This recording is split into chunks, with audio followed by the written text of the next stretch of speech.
Hi, welcome everybody. Good morning. My name is Tom Hanna and I'm joined by Michael Lee. We are both wealth advisors with Farther. We want to thank you for joining today. We're going to go over a lot of information today. A quick disclosure first, though. Although everything we're going to cover today is going to be about Chevron and all attendees are going to be from Chevron, we are not endorsed or sponsored by Chevron, which means everything you discuss with us is confidential and we won't be giving any of that information to your employer. The agenda we have for today is to go over how we help people who've worked at Chevron, the Chevron pension eligibility rules, how the pension is calculated, and the payout options, as well as appropriate next steps.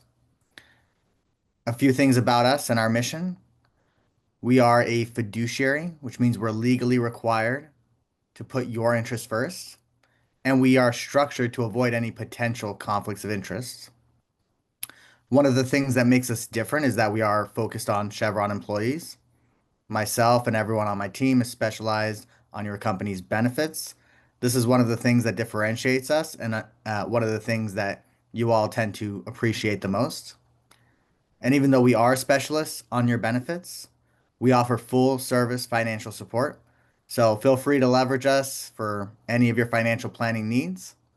And without further ado, I'll hand it over to my teammate Michael, who will take over the presentation from here. All right. Thank you, Tom. And good afternoon, everyone. Thanks for joining us. So as we go through the information today, what we'll start off here is on the Chevron retirement plan. Now, Chevron's pension plan actually has two different versions of it.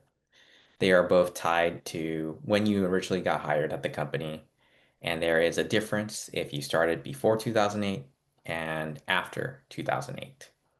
Now, as I go over some of these particulars, there's some key terms that you'll need to understand and kind of wrap your mind around before we talk specifically on the pension formulas. First is eligibility. So this is whether you're eligible for a pension and how they denote normal retirement age.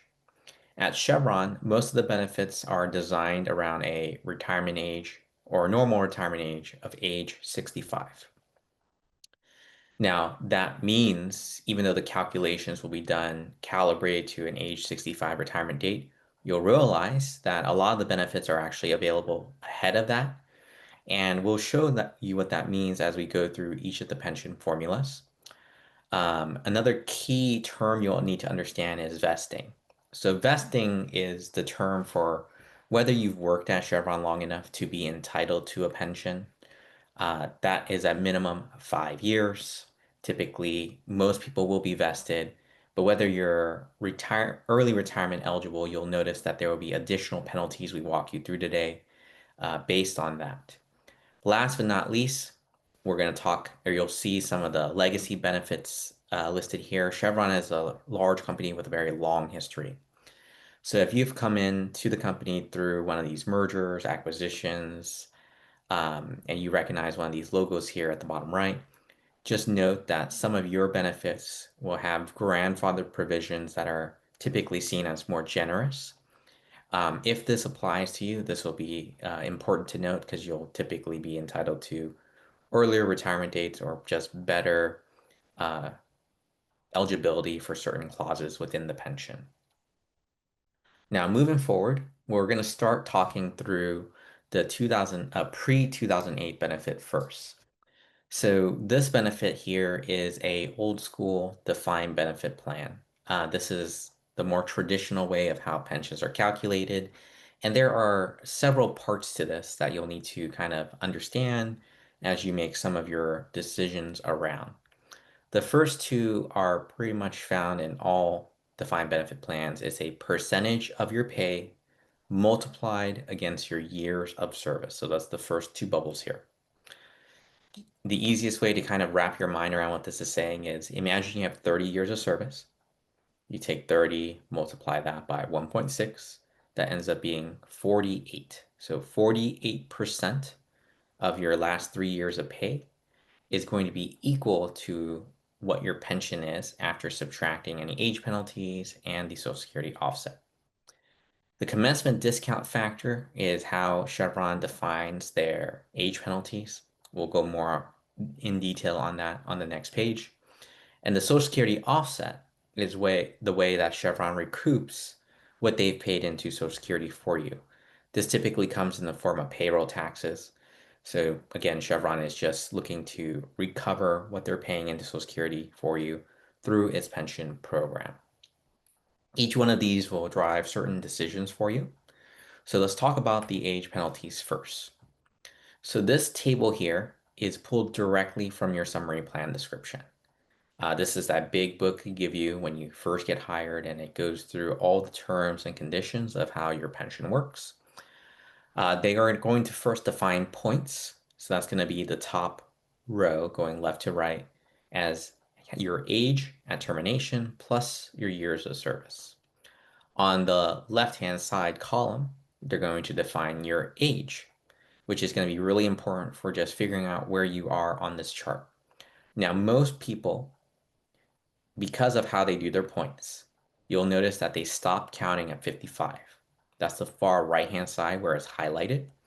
So if you're someone that is anywhere near retirement, you will find that in most situations, you're going to end up on that far right-hand column. If you were at least 55, you're already there. If you were, let's say, even just 45 with something as short as 10 years of service, you'd find yourself in that far right-hand column. So again, for most people, that column will be where you are. The other thing I will bring to your attention is you'll notice at the bottom of this chart, we have 100% listed in, a big chunk at the bottom here. 100% means you're not getting any penalty whatsoever. That means you're entitled to your full pension. So you'll notice that at 45 or less points, that begins to happen at age 64. If you have 55 or more points, that happens when you are 60 years old. That means for most people, again, focusing on the highlighted column, the magic age to hit at Chevron, where you're going to be entitled to your full pension, will be age 60. Every year you decide to retire earlier than age 60, you're going to see about a 5% haircut. So you're going to get 95% at age 59, 90% at age 58. So again, the penalty per year, or if you use the company terminology, commencement discount factor, is a 5% haircut per year you are earlier than age 60. Now, one thing that a lot of people don't realize is that you are able to age out of these age penalties. So I want you to imagine the situation for some reason. Maybe there was an EOI, maybe for health reason, you decided to retire a little earlier than you wanted to. One of the things that you can do is you could retire. You could just not claim your pension initially. If you are 59, you wait 1 year.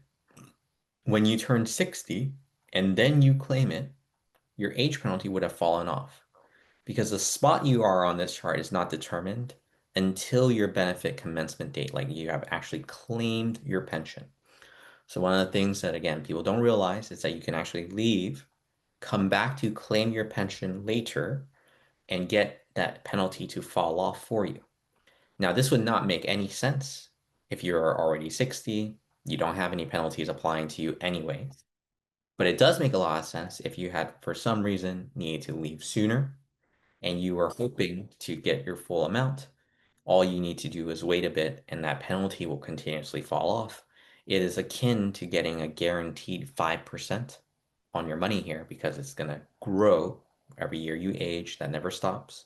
So that penalty will continue to fall off. Now, the other decision point you'll need to make is on the Social Security offset. And as a reminder, this is a subtraction against your pension. So Chevron is going to calculate in two different ways. What comes out to be typically 45% of what your Social Security is at age 65. Whatever that number comes out to be, they will subtract that from your calculation. So let's say your Social Security is $1,000 a month. 45% of that would be $450. So they will subtract that from your pension. And again, the context around this is they are looking to recoup what they have paid into Social Security on your behalf. So they're just giving you a slightly less on your pension. The part that you have a decision around, so this is a feature of the plan. It's not like you get an option of doing this. The thing you get to choose is whether or not Chevron's estimate is accurate of what your Social Security will be. So Chevron doesn't actually have your earnings history for the purposes of calculating Social Security. They are going to rely on an estimate that they create themselves. And to be honest with you, if you have worked at Chevron your entire life, your entire career, like you've done 30, 40 years there, their estimate's going to be pretty accurate. Now, if you're in one of the unusual situations, let's say you started at Chevron later in life, maybe you worked somewhere else first, maybe you took a break in service, left, came back at a later date. These create some ripples in your calculation. A lot of times the estimate can be inaccurate in that situation. You do not always want to submit it.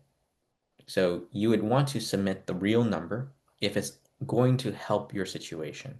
So again, you can make the choice that I'm going to submit my number only when Chevron's estimate is too high. Because when you submit your number and it ends up being lower, it means your pension will be bigger.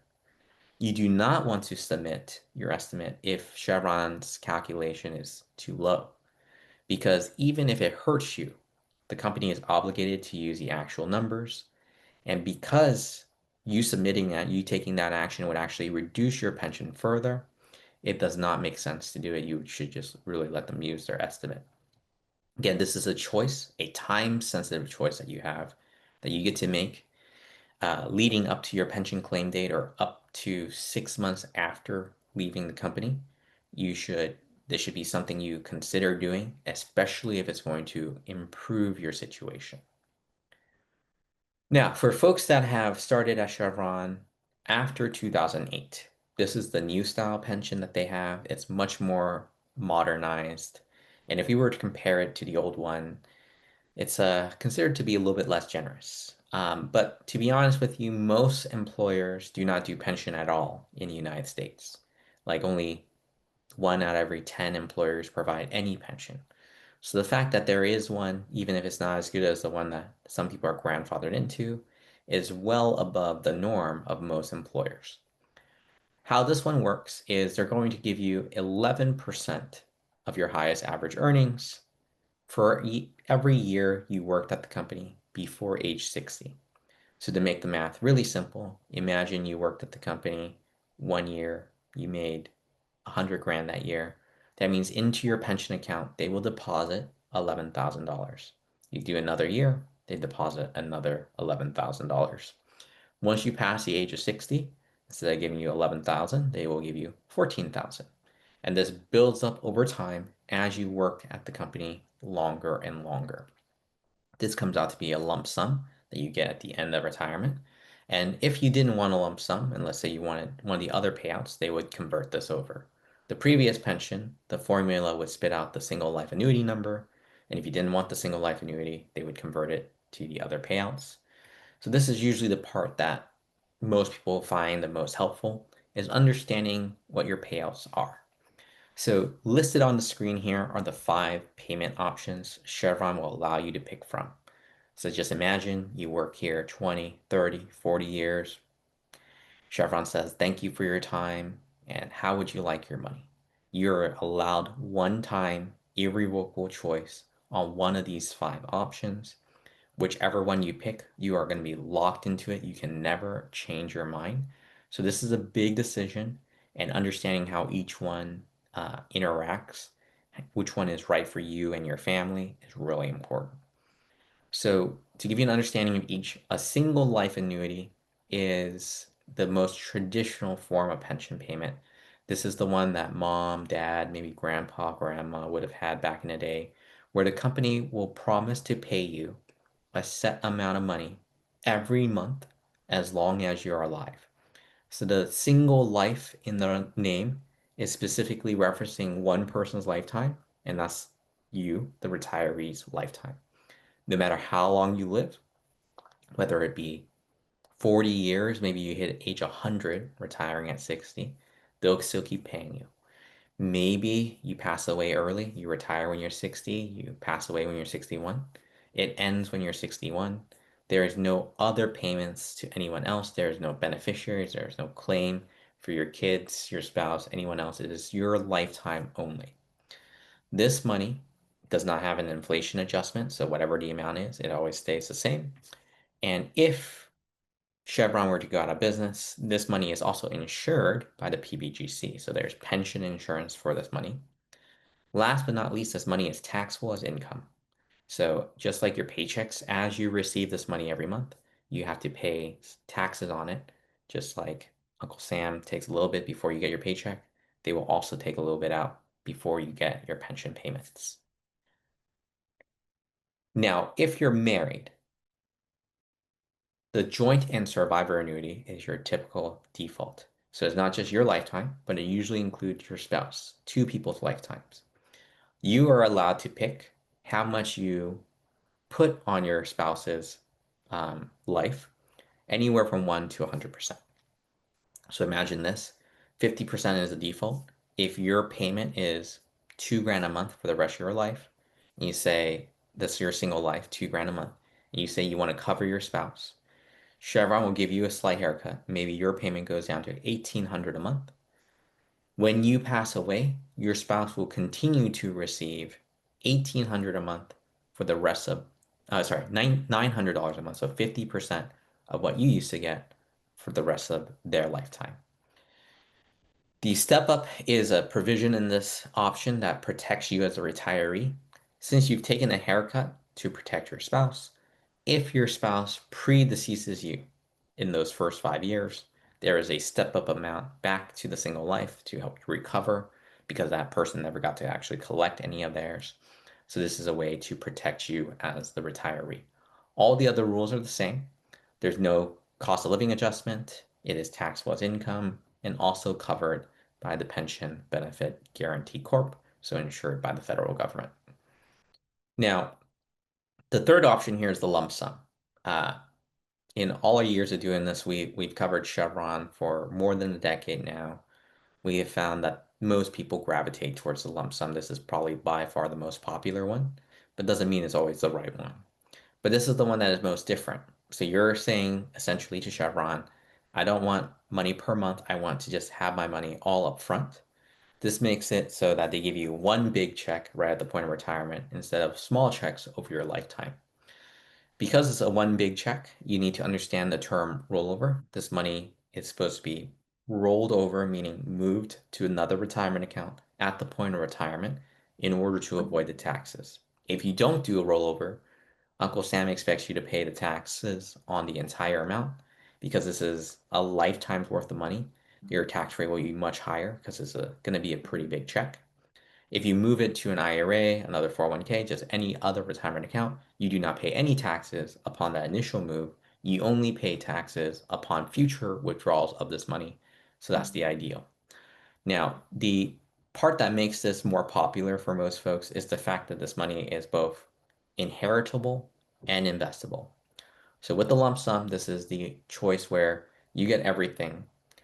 Whatever you don't end up using, that can go to your spouse, your kids, your grandkids. It could go to your church, your favorite charity. You get to pick a beneficiary on it because it's your money. In the other options, when you pass away, Chevron just keeps the rest, if there is any. So you do not get a beneficiary claim. But again, for the lump sum, this is the only one where there is a beneficiary payout where you get to pick whoever it may be. As you get this money, you roll it over. This money is also investable. So you can buy stock, you can buy bonds, you can buy gold, you can invest it however you like.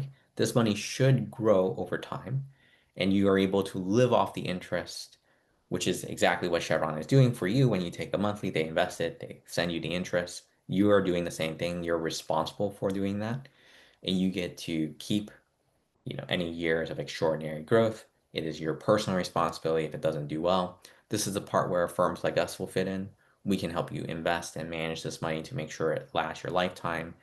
This is an important part of how it works. if you choose to take the lump sum. Now, the bottom two options are probably the least popular, but they are options nonetheless. Life and term certain means Chevron will pay you lifetime or a set number of years, whichever is longer. So the easiest way to explain this is imagine you retire and you take the 15-year life and term certain. You live 12 years into retirement. They will still pay 3 more years, so the remainder of the 15, to whoever you choose. If you live to be 16, 17, 18 years into retirement, those payments continue for life. The only thing you're getting extra here is insurance against what if you pass away early. To insure it, so the longer time you pick, whether it's the 5, 10, or 15, the longer you go, the greater of a haircut they give you to guarantee against that set amount of time. The uniform income option is by far the least popular, but basically what they do is they give you more money initially, and then it shrinks when you get to Social Security age. The amount it shrinks by is how much you get from Social Security.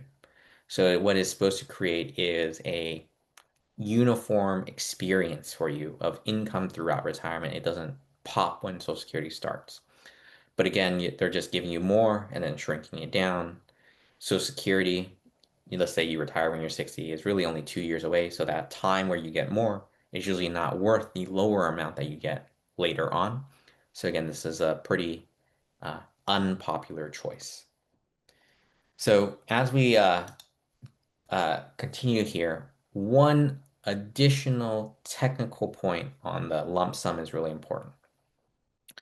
When you look at your pension calculation, let's say you listen to today's talk and you're thinking, oh, I should check my numbers. You will notice that under the old plan, whenever you look, the lump sum every single month, it actually changes on you.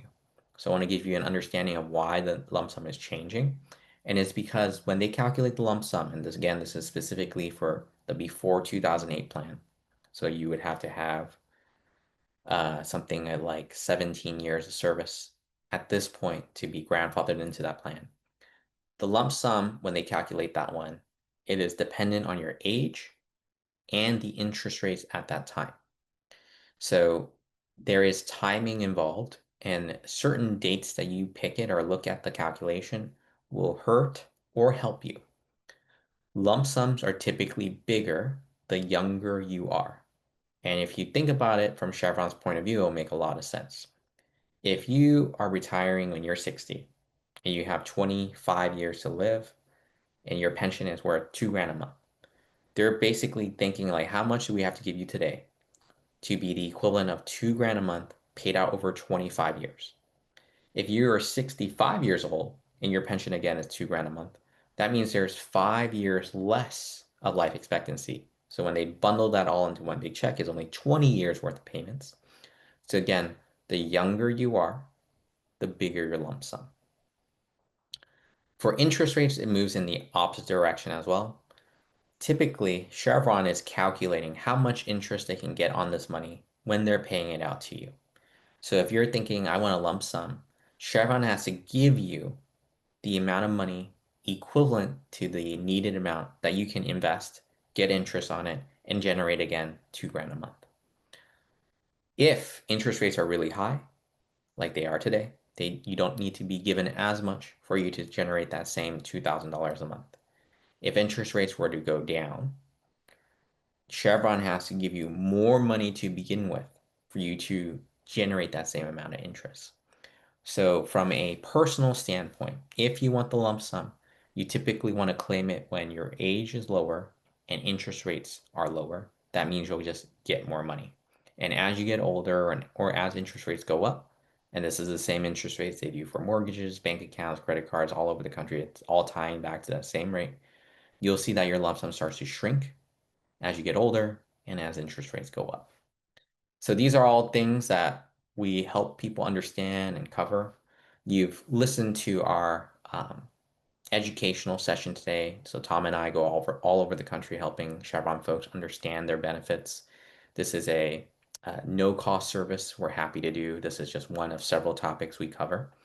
If you like what you've heard, feel free to use our Construct a Plan resource. This is where someone like myself or Tom would meet with you one-on-one.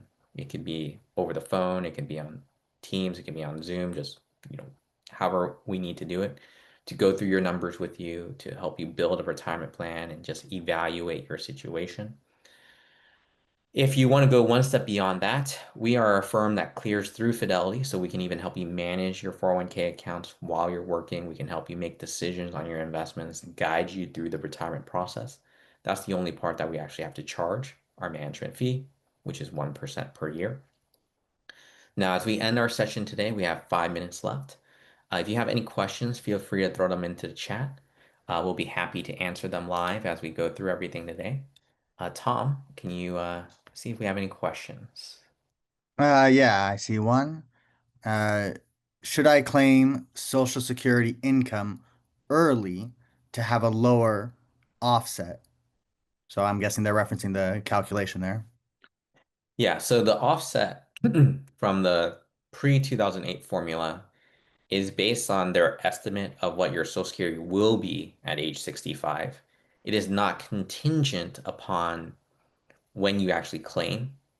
So whether you decide to claim early or later, whether it's higher or lower, that does not change the number.